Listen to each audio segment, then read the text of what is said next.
Hey folks, welcome back to Tractor Tales. Come along with me to Texas this week. We're going to check out a John Deere MT and a few implements.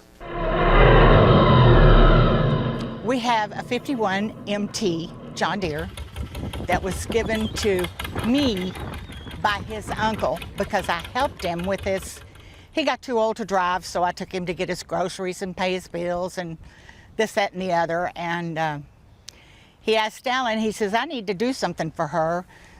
Do you think she'd want that old MT out there in the tractor shed? And he said, yeah, I think she'd like to have it pretty good. But we got the tractor and we got all the implements. He bought the tractor in '51 to farm cotton. And he bought it as a unit, the tractor, the cultivators, the planters, the bedders, and the number 5 sickle mower. And we got the whole package. It had been working on a farm for 61 years. Yes, I grew up on the tractor.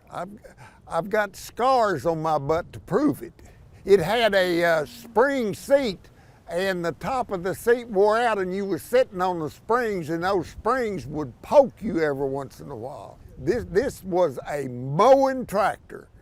I could pull into a field of 20 acres and lay it all down, and still have plenty of daylight left. Of course, now they would do that in a matter of hours, 2 or 3 hours. But back then, this was a mowing tractor. I sandblasted the tractor and sandblasted everything, and then I started painting it and went back together that way. It took me 2 years on the tractor, and then a year on the cultivators and a year on the planters. One good thing about it is that he didn't have to do any motor work to it at all.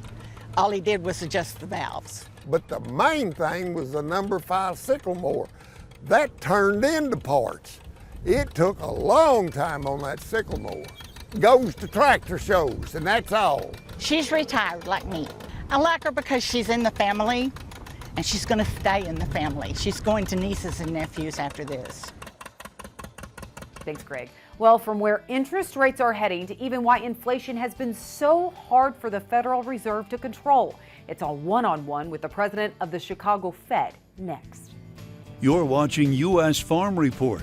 Trusted, timely, tradition.